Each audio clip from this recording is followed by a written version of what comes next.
Հայաստանի և Արցախի Հանրապետությունների վրա 2020 թվականի սեպտեմբերի 27-ին սկսված թուրք-ադրբեջանական լայնածավալ ագրեսիայից և դրան հաջորդած իրադարձություններից հետո, որոնց կուլմինացիան Արցախի հայաթափումն էր 2023 թվականի սեպտեմբերին, Հայաստանի Հանրապետության անվտանգային միջավայրը արմատական փոփոխություններ է կրել և արդյունքում ստեղծվել է աշխարհագրական նոր իրավիճակ, որի դինամիկան շարունակում է ծավալվել և դրան մենք ակնհայտ ենք լինում նաև տարածության վերջին շաբաթներին Իրանի մի կողմից և մյուս կողմից Ամերիկայի Միացյալ Նահանգների, Իսրայելի և նրա դաշնակիցների միջև սուր հակամարտության տեսքով, աննախադեպ հակամարտության, որը ըստ էության նախորդող տասնամյակների ընթացքում այդպիսին չէր եղել, և դա բնականաբար նոր մարտահրավերներ և սպառնալիքներ է ծնում Հայաստանի համար։ Այդ մարտահրավերների և սպառնալիքների բնույթը էականորեն տարբեր է նրա համեմատ, ինչ մենք ունեցել ենք մինչև 2020 թվականը, սակայն ըստ էության գործող վարչախումբը փորձում է մոլորության մեջ մտցնել մեր հասարակությանը, փորձելով մեր հասարակությանը համոզել, որ եկել է խաղաղության դարաշրջան և ըստ էության էլ ոչ մի բան պետք չի անել։ Պետք է այսպես ասած թուլանալ և վայելել խաղաղություն։ Այն դեպքում, երբ որ մենք տեսնում ենք, որ մեր շուրջը պարզապես աշխարհագրական փոթորիկ է ծավալվում և այդ փոթորիկը կարող է շատ արագ մեզ էլ հասնել։ Որպես այդ ամեն ինչի հետևանք 2020 մինչև 2020 թվականը մշակված փաստաթղթերը կորցրել են իրենց ռելևանտությունը։ Ես ձեզ հիշեցնեմ, որ Հայաստանի պաշտոնապես ընդունված ազգային անվտանգության ռազմավարությունը ընդունվել է 2007 թվականին, պաշտոնական որպես փաստաթուղթ է ընդունված։ 2020 թվականին ներկայացվել է նոր փաստաթուղթ, նա ներկայացվել է տարածիորեն թուրք-ադրբեջանական ագրեսիայից առաջ և ըստ էության այդ ագրեսիայի արդյունքում փոխված իրադարձությունների պատճառով նա իմաստազուրկ է դարձել, նրա հիմնական բովանդակությունը այլևս ևս ռելևանտ չի։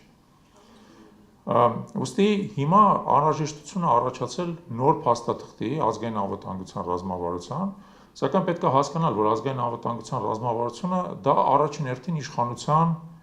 կառավարության և մյուս մարմինների, ինչպիսին է օրինակ անվտանգության խորհրդի աշխատակազմը, ինչպիսին է ազգային ժողովը, ինչպիսին է նախագահի աշխատակազմը, նրանց բոլորի համատեղ աշխատանքի արդյունք պետք է լինի։ Մենք առայժմ այդ իշխանությունը չենք ներկայացնում, մենք ընդամենը հանրային միավորում ենք և մեր առջև փորձել ենք իրատեսական խնդիր դնել։ Այն պայմաններում, երբ որ գործող իշխանությունը արդեն առնվազն 6 տարի այդպիսի ռազմավարություն չի մշակում և արդեն համարյա 20 տարի այդպիսի ռազմավարություն չի հաստատվում պաշտոնապես, մենք փորձել ենք անել առաջի քայլը և մշակել ազգային անվտանգության հայեցակարգ։ Հայեցակարգը դա հետագա ռազմավարական մշակումների հիմքն է։ Այդ հայեցակարգի նպատակը ըստ էության առաջինն է գնահատել բոլոր այն անվտանգային սպառնալիքները, որոնք հիմա իրականում առկա են Հայաստանի Հանրապետության ներսում և նրա շուրջը։ Դա կլինեն ներքին սպառնալիքներ, տարածաշրջանային, թե գլոբալ բնույթի սպառնալիքներ, իդեպ դրանք շատ կարևոր բնույթ են խաղում և տարածաշրջանային սպառնալիքները շատ հաճախ ածանցյալ են գլոբալ սպառնալիքներից։ Ուստի առաջի խնդիրը այդ սպառնալիքները գնահատելն է։ Երկրորդը հասկանալ և հստակ ձևակերպել, որն են մեր հիմնական ազգային շահերը, և այստեղ մենք նաև գործող վարչախմբից շատ էական տարբերություններ ունենք, և եթե կարելի է ասել, որ ամեն ինչում համարյա տարբեր ենք։ Եվ այդ շահերի և սպառնալիքների համատեքստում հասկանալ, թե ինչ մենք պետք է անենք, որպեսզի ինչ ուղղություններով պետք է շարունակենք զարգանալ, որպեսզի մենք կարողանանք ա. պաշտպանենք մեր շահերը և բ. դիմագրավենք այն սպառնալիքներին, որոնք առկա են, որոնք առաջանում են, որոնք ծավալվում են և որոնք իսկապես մեր համար վտանգ են ներկայացնում։ Այն աշխատանքը, որ մենք այսօր ձեզ ներկայացնելու ենք, բավական երկարատև, մոտավորապես համարյա 1 տարի տևած և ծավալուն աշխատանքի, վերլուծության, համադրությունների արդյունք է,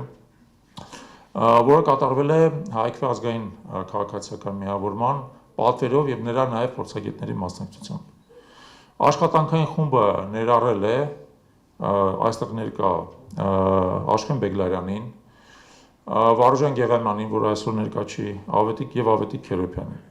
Իրենց ներդրումը ունեցել են Արթուր Աթանեսյանը, Մենոա Սողոմոնյանը, Միքայել Մալխասյանը, Սուրեն Մանուկյանը,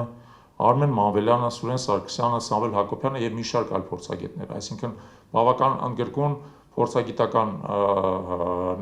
ներառում այստեղ եղել եւ մենք փորձել ենք համադրել տարբեր երբեմն նույնիսկ իրար հակադրվող փորձագիտական կարծիքներ։ Եվ մեր նպատակը պետք է լինի այն, որ նաեւ այս հանրային արձագանքի հիման վրա մենք հնարավորություն ունենք փաստաթուղթը լրամշակել եւ հետագայում ներկայացնել եւ լայն հանրությանը, որովհետեւ սա հայեցակարգ է եւ իր մեջ որևէ գաղտնի բան որպես այդպեսին չկա, բայց որը շատ կարեւոր է նաեւ ներկայացնենք այս փաստաթուղթը համապետական ընտրություններից հետո ձևավորվող նոր իշխանությանը այն ակնկալիքով, որ նա հիմք կհանդիսանա հետագայում ազգային անվտանգության ռազմավարության մշակման համար։ Այս գործող վարչախմբին այս փաստաթուղթը ներկայացնելու որպես այդպեսին մենք այլևս իմաստ չենք տեսնում, որովհետեւ ըստ էության նրանք նախ ընդհանրապես առանց որևէ հայեցակարգի եւ որևէ փաստաթղթի են գործում, բայց եթե մենք նայում ենք իրենց այսպես ասած խառնի ճաղանջ վայրի վերումներին եւ տարբեր տեսակ հնչեցած մտքերին, արդեն հասկանում ենք, որ այն ինչ որ դրված այս փաստաթուղթի հիմքում ըստ էության արմատապես հակասում է իրենց կողմից վարվող կուրսին, ուստի նույնիսկ իրենց չենք ծանրաբեռնի իրենց այսպես ասած ինտելեկտը, չենք ծանրաբեռնի մեր մշակումներով։ Սա կներկայացվի նոր իշխանությանը այն ակնկալիքով, որ ինչպես արդեն ասացի, կստեղծվի ազգային անվտանգության ռազմավարություն։ Իդեպ մեր տեսանկյունից ազգային անվտանգության ռազմավարությունը բավական հաճախ պետք է թարմացվի։ Միացյալ Նահանգներում օրինակ տարածորեն 2 տարին մեկ այդ ռազմավարությունը թարմացվում է այն պարզ գիտակցությամբ, որ աշխարհական գործոնները փոխվում են եւ պետք է դրանց արձագանքել։ Մեր մոտ հիշեցնեմ նորից 2007 թվականին է վերջի ռազմավարությունը ընդունված, 19 տարի անցել է եւ սա ինչ-որ իմաստով նաեւ պետության կայացվածության, պետության խորության, պետական ապարատի սուբյեկտայնության ցուցիչ է, որը մեր դեպքում ոնց որ հասկանում եք շատ ցածր է։ Դրանով սահմանափակեմ իմ ներածական խոսքը եւ բեմ հրավիրեմ իմ գործընկեր Ավետիք Քերոբյանին 2020 թվականին ներկայացվել է մի ռազմավարություն, որը պաշտոնական եւ իրավական կարգավիճակ չի ստացել, բայց ես մի գաղտնիք էլ պիտի բացեմ, այդ ռազմավարությունը անհետացել է կառավարության կայքից։ Նա մնացել է պաշտպանության նախարարության, մնացել է ազգային անվտանգության ծառայության կայքերում, բայց այս կառավարությունը նույնիսկ իր մշակած եւ ներկայացրած ռազմավարությունից հրաժարվել է։ Եվ ինչպես պարոն Չալեբյանը նշեց, սա մասնագիտական եւ փորձագիտական աշխատանք չէ, սա քաղաքական աշխատանք է։ Իրականում այն ինչ որ մենք այսօր ականատես ենք լինում, այն ռազմավարական անորոշությունը, որը որդեգրել է ներկայ իշխանությունը եւ ժողովրդին էլ պահում է այդպիսի անորոշության մեջ, մեզ ստիպել է իրականում մշակել այս ռազմավարությունը, մենք մեր ձեռքն ենք վերցրել, իրականում մենք միակը չենք, էլի փորձագիտական կառույցներ, շրջանակներ կան, որոնք զբաղվում են այսպիսի աշխատանքով, բայց մենք կարևոր ենք համարում ձեր ուշադրությանը ներկայացնել մեր կատարած աշխատանքը որպես առաջին հերթին որպես հանրային հաշվետվություն, երկրորդ հերթին որպես քաղաքական դիրքորոշման ներկայացում։ Ուրեմն ինչպես ասվեց, ուսումնասիրվել է բազմաթիվ երկրների փորձ, մոտ 1 տարվա աշխատանք կատարվել Ճապոնիա, Միացյալ Նահանգներ, Բրիտանիա, ԱՄՆ, Լեհաստան եւ այլն, եւ անցկացվել են մասնագիտական քննարկումներ, փորձագիտական հետազոտություններ, տրվել է Հայաստանի անվտանգային միջավայրի ուրվագիծը եւ դրանից բխող սպառնալիքները եւ այդ սպառնալիքների չեզոքացման ուղղությունները։ Գլոբալ սպառնալիքներ, որոնց այսօր առնչվում են բոլորս, դա այսպես կոչված ռադիկալ անկայունությունն է։ Երբ աշխարհում ոչ մի պետություն, ոչ մի երկիր, ոչ մի կառույց վստահ չէ հաջորդ օրվա վրա, նույնիսկ մեկ շաբաթյա կանխատեսումներ դժվարանում են կատարել,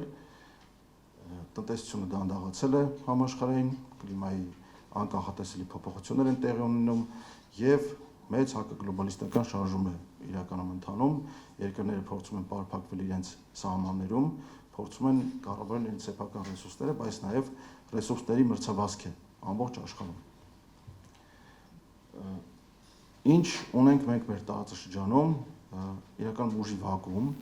Ռուսաստանը, որը համարվում էր ժամանակին այս տարածաշրջանի այսպես կոչված ուժային կենտրոնը, հեռացել է, ընդունավոր կամ ստիպված, հա, եւ փորձում են այսպես միջին ուժերը Իրանը, Թուրքիան, այլ երկրներ դառնալ ուժային կենտրոն այդ տարածաշրջանում, որը իր հերթին բերում է նոր սպառնալիքներ։ Քաղաքական անկայունությունը հարևան երկրներում, գիտենք, եւ Վրաստանում է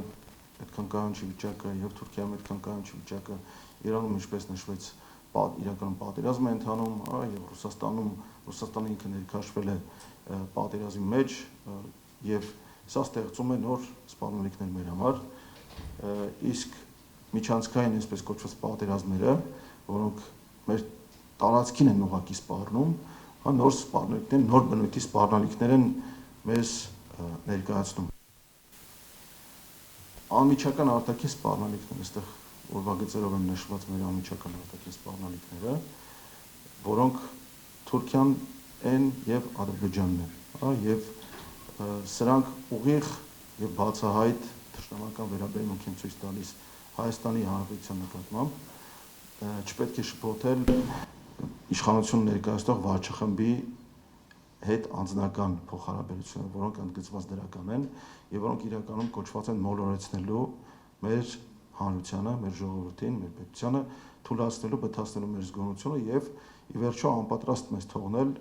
արտաքին ագրեսիայի նկատմամբ եւ եւս մեկ գործոն դա բախումների աճն է, բախումների քանակի աճն է, Իրանում, ինչպես արդեն ասացինք, պատերազմ է ընթանում, որը անկախատեսելի հետևանքներ կարող է ունենալ մեր համար, անմիջապես մեր սահմանին է եւ մենք գիտենք, որ ներկա վարչախումբը այլ ուժերի հրավիրել է եւ Իրանի թշնամական ուժերի հրավիրել է Հայաստանի տարածք եւ դա հղի անկախատեսելի հետևանքներով։ Մենք չենք կարող այսօր ասել, թե այդ ուժերի հետ հարաբերությունները ինչ հետևանքներ կարող են ունենալ Հայաստանի հետ։ Ներքին սպառնալիքներ հիմնականում դա իհարկե պաշտպանական համակարգի թուլացումն է, որը արտահայտվում է եւ դիրքային ամբարի նպաստ վիճակով, եւ սպառազինությունների եւ զինված ուժերի համեմատական թուլությամբ հարևան ագրեսիվ պետությունների հետ եւ ժողովրդագրական վիճակը, ես բոլոր չթվարկեմ, լավ տեսնում եք, եւ տնտեսության վիճակը, տնտեսական անհամաչափ զարգացումը եւ այլն։ Ներքին սպառնալիքների թվին է պատկանում եւ ոչ վերջին հերթին դա ազգային ինքնության խոցելիությունն է, հա, եւ գիտենք, որ վերջին 7-8 տարիներին այդ ինքնությունը դաժան հարվածներ է կրում ամեն օր, տարածորեն վերջի մի քանի ժամվա ընթացքում նույնպես այդ ինքնությունը հարվածներ է կրում։ Եկեղեցին է հայտնվել ճգնաժամի մեջ, այսինքն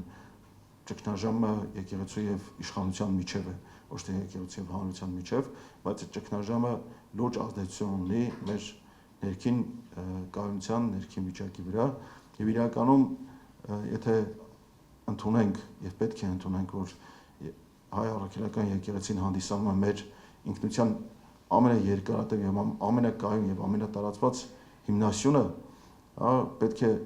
ընդունենք եւ հասկանանք, որ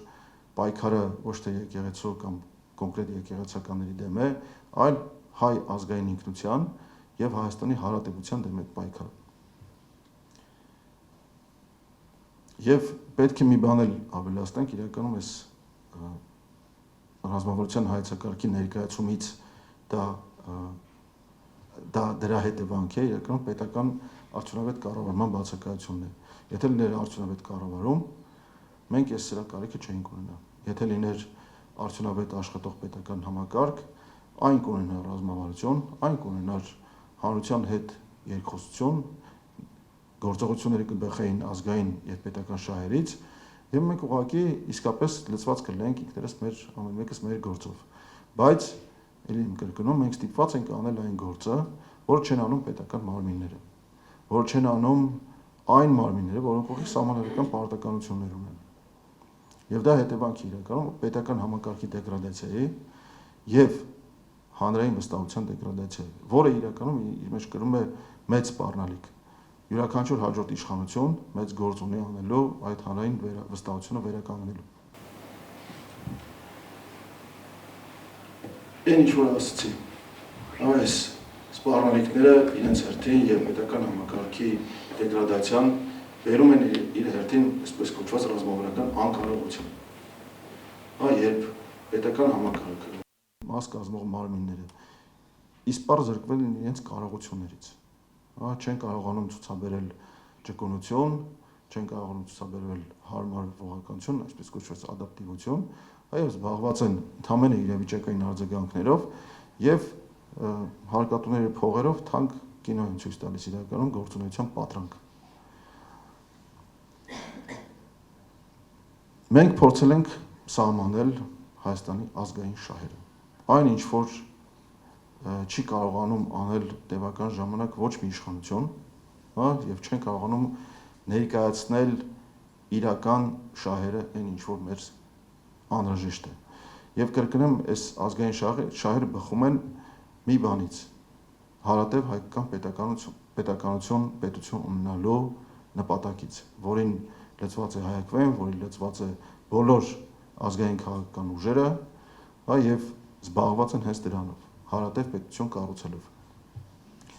Ես բարձրացեն կարդամ այդ շահերը, որով մենք փորձել ենք ձևակերպել։ Դա կայուն եւ անվտանգ ազգային պետության զարգացումն է ինքնիշխանության ապահովումը։ Այստեղ իմիջիալից պատահական չի անկախության հռչակագրի պատկերը։ Գիտենք, որ տարածիորեն վերջին մի քանի ժամվա ընթացքում վարչախմբի ղեկավարը հարձակվեց անկախության հռչակագրի վրա եւ պահանջ ներկայացրեց անկախության հռչակագիրը սահմանադրությունից հանելու։ Մենք դա չպետք է մոռանանք եւ պետք է պահպանենք մեր ինքնության, ինքնորոշման եւ ինքնուրույնության հիմքը։ Պետության եւ ժողովրդի պաշտպանվածությունը, այն ինչ որ մեզ փորձում են ներկայացնել որպես թուլությունը պաշտպանության ռազմավարություն, դրիվ հակառակն է պետք։ Խաղաղությունը, որին մենք ձգտում ենք, ապահովում է առաջին հերթին անվտանգությամբ, ոչ թե հակառակը։ Հանրային համերաշխության եւ ներդաշնակության ապահովում է ճգնաժամերի նկատմամբ դիմադրողականության բարձրացումը, ինչին ականատես ենք լինում ամեն օր, ամեն ժամ, հիշենք նախանցել տարվա ջրհեղեղները Լոռիում եւ Տավուշում, որին բացարձակական պատրաստ եղանք, քաղաքացիական պաշտպանության համակարգերի բացակայությունը, որը բերեց 21 թվականին, 22-ին, 23-ին տարբեր Հայաստանի տարբեր հատվածներում Արցախում ուղղակի կատաստրոֆիկ հետևանքների, մրցունակ եւ ինքնաբավ տնտեսության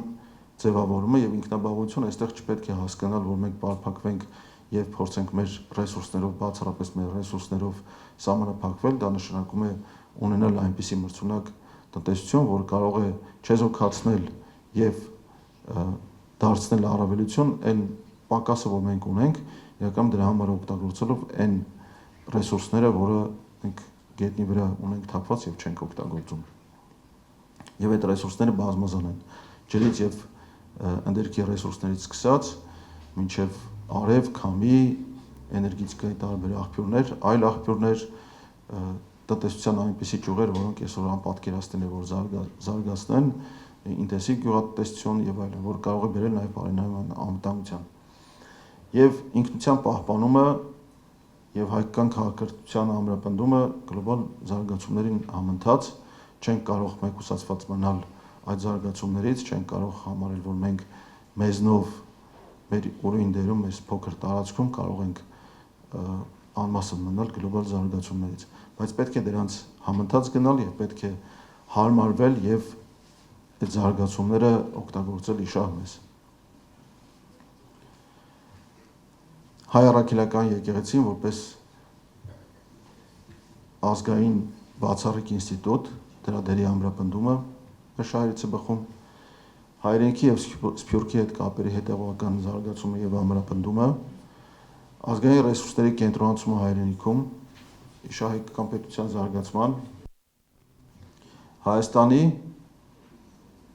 արցախահայության, ինչպես նաեւ Նախճիվանի եւ արմենտահայերի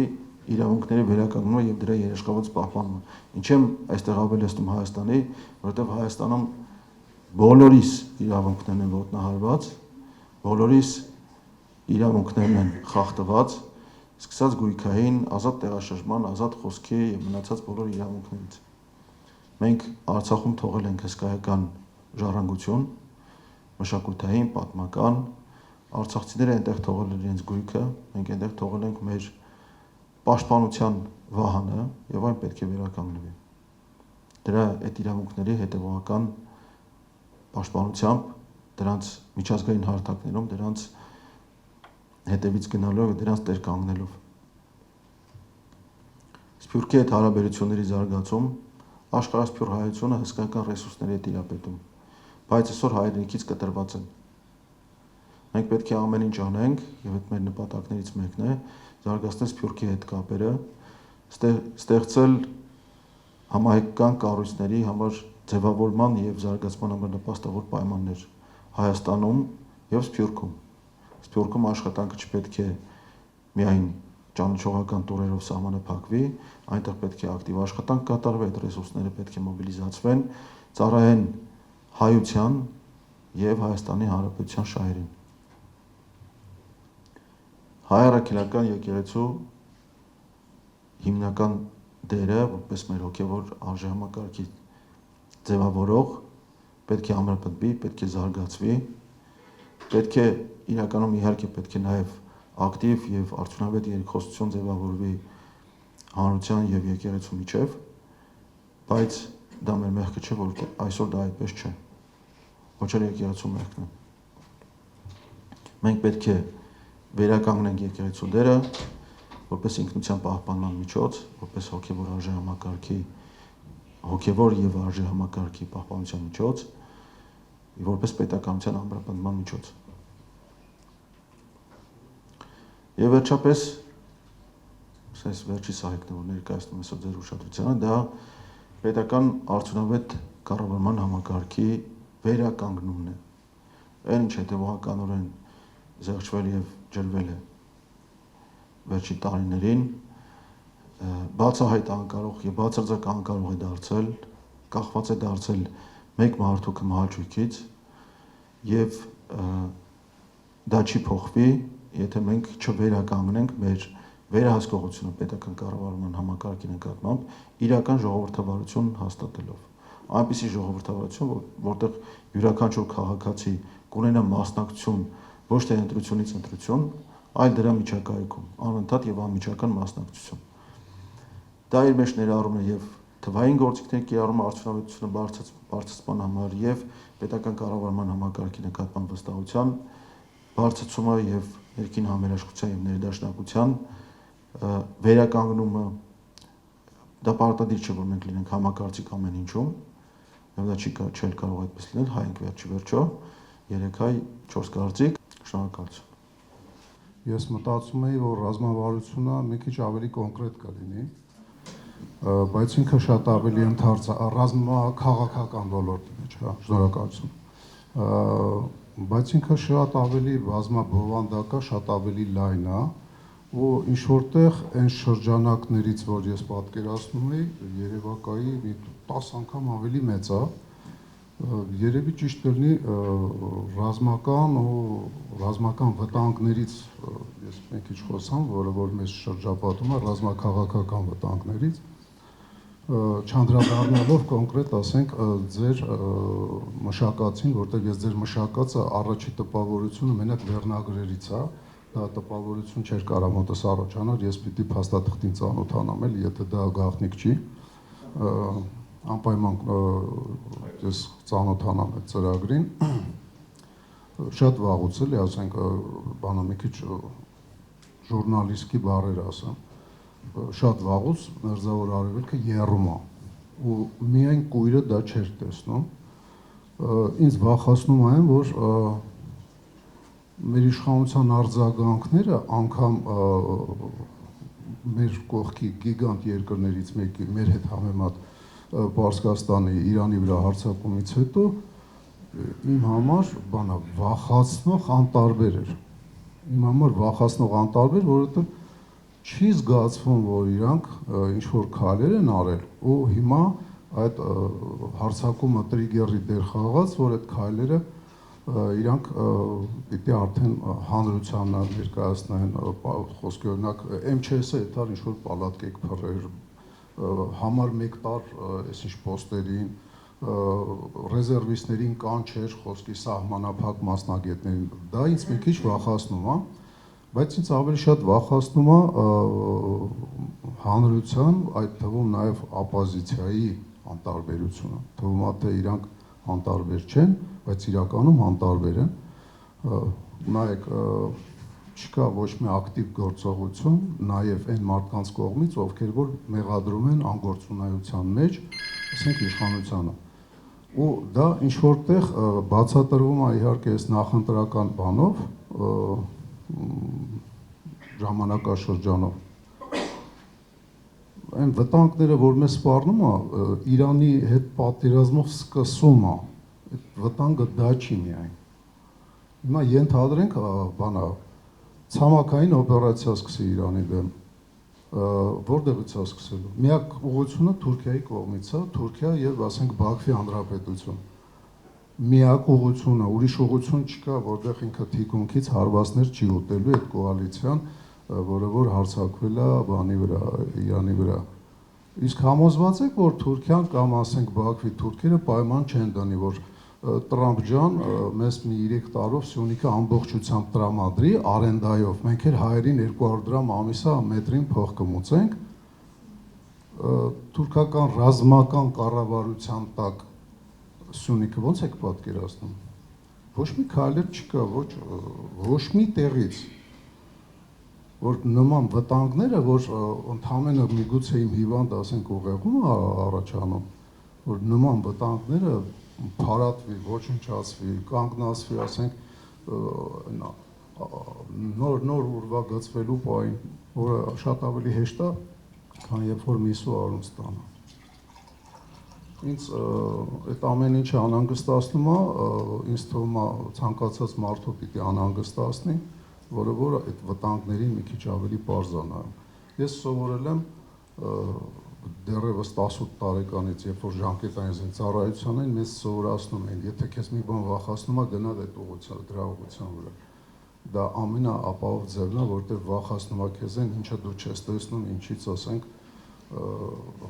անտեղյակ ես։ Մենք պիտի այդ ուղղությամբ գնանք, իսկ մենք այդ ուղղությամբ չենք գնա։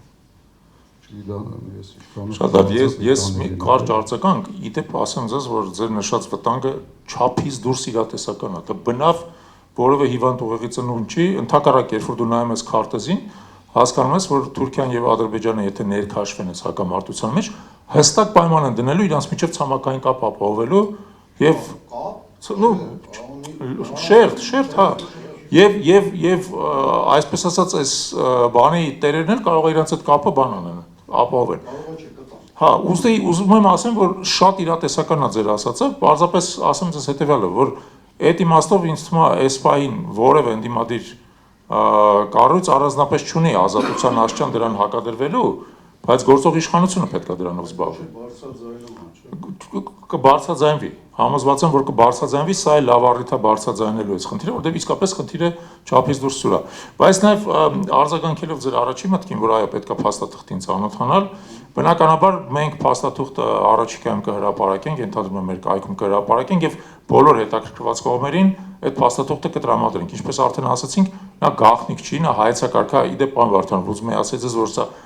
ընկերս անդադ խառնում է հայեցակարգ ու ռազմավարություն բառերը, սա հայեցակարգ է, ռազմավարություն չի, մենք չենք հավակնում նրան, որ ունենանք ռազմավարական փաստաթուղթ եւ այո, ինքը պետք է ունենա 10 պատիկ ավելի մեծ կոնկրետություն, երբ որ վերածվի ռազմավարության։ Այս պահին խնդիրը իսկապես հայեցակարգային մոտեցումները ճշգրտելն է։ Ճիշտ ենք մենք մտածում նրա մասին, որոնք են մեր ազգային շահերը։ Ճիշտ ենք մտածում նրա մասին, որտեղից են գալիս հիմնական սպառնալիքները։ Ճիշտ ենք մտածում նրա մասին, ինչպես պետք է դրանց դիմագրավենք։ Բայց կոնկրետության մասով ընդունում ենք, որ եւ ուզում եմ կրկնեմ, պետք է դառնաս իշխանություն, որ այդ կոնկրետությունը կարողանաս ապահովես, որովհետեւ այդ դեպքում է, որ դու ստանում ես այդ կոնկրետությունը ապահովելու լծակները։ Երևի ես հասկանով Շնորհակալություն։ Բոլոր 10 բլոկները, որոնք բանախոսը նշեց, կարևոր են, բայց հիմնական ռազմաքաղաքական բլոկն է իսկապես եւ զինվորականները ավելի լավ գիտեն այդ ամբողջը, քան քաղաքական գործիչները ամենայն հարգանքով։ Ես կուզեի, որ նաև թիմում խմբում, երբ որ հայեցակարգը դարձվելու է ռազմավարություն, այն պետք է գրեն նաև զինվորականներ, պրոֆեսիոնալ, զինվորական մտավորականներ։ Մեզանում այդպիսի մարդիկ հատուկ են։ Եվ սա մեր մեղքն է, ոչ իշխանության, ոչ թուրքերի։ Սա մենք ենք, որ զինվորականությանը երկար տարիներ նայելով որպես վահան, իսկապես չենք նայել որպես մտավոր վահան նաև։ Ինքը smart power խելացի ուժ չի դարձել եւ չի դարձվել։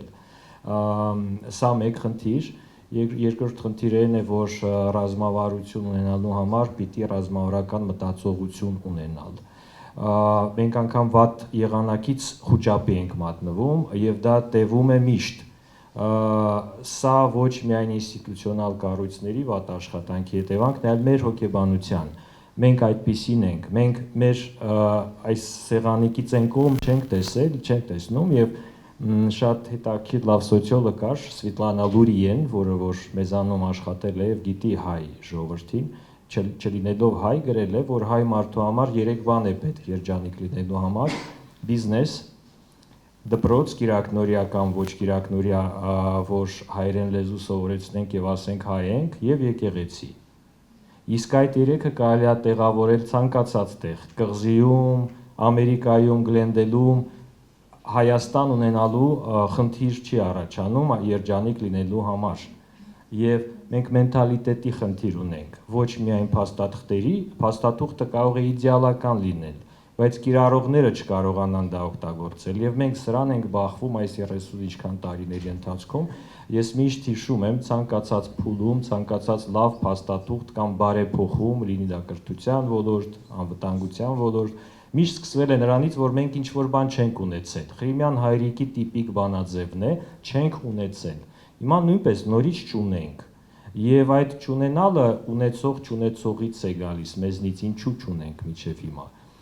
Սա կոնկրետ խնդիր է եւ փաստաթուղթ մշակողներին մեծ շնորհակալություն այս պայմաններում մասնավորապես եւ սա ճգնաժամային կրիզիսային կառավարման վիճակ է, ոչ սովորական վիճակ, բայց գիտեք այն ստանդարտ բան կա, կամք է պետք դա իրականացնելու, ոչ միայն կամք, այլ նաեւ կարողություն, խելք եւ ռազմավարական մտածելակերպ տեսնելու հեռանկարը։ Մենք մեր սոցիոլոգիական համայնքում վերջերս այդ քաղաքաշինության վիճակի հետ կապված եկանք հերթական անգամ այն եզրակացության, որ հայերին հորիզոն տեսնել պետք չի։ Մենք շենքերով ենք պատել մեր ամբողջը եւ տեսնում ենք այսպես ծծված կրաններ եւ այլն, ինչու, որովհետեւ չենք ուզում արև տեսնել, չենք ուզում ծով տեսնել, չենք ուզում սար տեսնել, մեզ հորիզոն տեսնել պետք չի։ Իսկ մեծ ազգեր ինչու են ծավալվել, տարածվել եւ ընդլայնվել, որովհետեւ հորիզոնը տեսնելով մտածել են, ինչ կա դրա ետևում, պորտուգալացիներ, իսպանացիներ, անգլոսաքսեր, հրեաներ։ Իսկ մենք պատել ենք մեր հորիզոնը կրաններով եւ մեր փոքրիկ բնակարաններում կամ ոչ փոքրիկ մեզ երջանիկ ենք զգում։ Եվ այս պայմաններում, երբ որ հայակվեն գալիս է եւ ասում եկեք այս պահին ոչ ռազմավարություն հայեցակարգ, բայց շուտով նաեւ ռազմավարություն եկեք ունենանք, հա եկեք, բայց այնպես որ խնդիրը ֆունդամենտալ է, Ժորժ ջան։ Մեզ կոտրել են բազմիցս, բայց մենք խելքի չենք եկել։ Կոտրել չի լինի, սովորեցնել նույնպես, մենք նաև սովորել ենք շատ, բայց չենք սովորել։ Եվ ես մեկ-մեկ ասում եմ, եկեք ռեալիստ լինենք եւ հիշենք, օրինակ Եկատերինա II-ի փորձը, նա տեսավ, որ այն մարդկային ռեսուրսը, որը կա մեծ Ռուսաստանում, ունակ չի կառուցելու Սանտ Պետերբուրգ, չգիտեմ, ունենալու եվրոպական ճարտարապետություն, կրթություն եւ սկսեց մարդկանց բերել գերմանացիներին ինժեներիայի համար, իտալացիներին էսթետիկայի համար,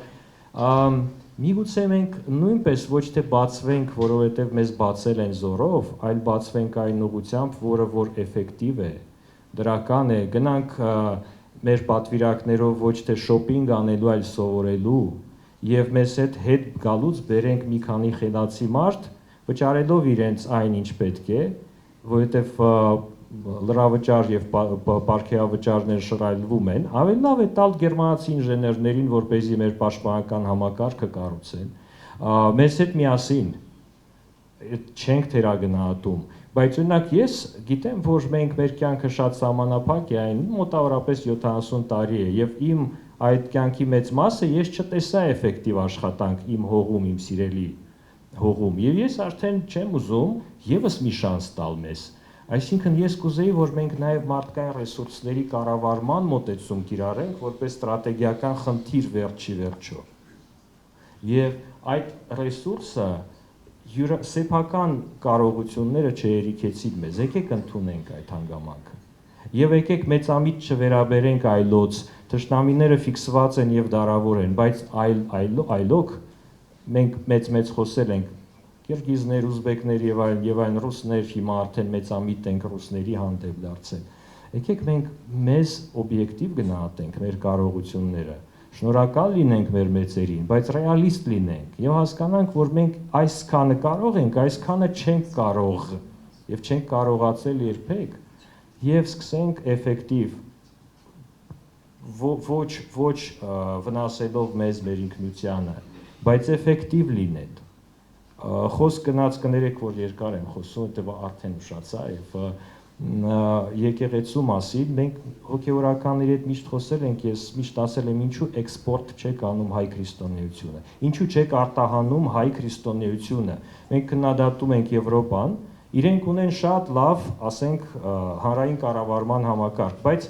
քրիստոնեությունը Եվրոպայում անկում է ապրում։ Եկեք փոխանակվենք, սովորեցնենք իրենց, հիշեցնենք ինչ է քրիստոնյան, ով է նա, ինչպիսին է, եւ դրա փոխարեն վերցնենք շենքերի կառուցման պլանավորման մոտեցումներ։ Եվ այս է մոտեցումը, եւ գլոբալիզացիան հենց դրա համար էր, փոխանակման համար, եւ ոչ թե գնալու եւ ամենավատ բաները բերել Հայաստան։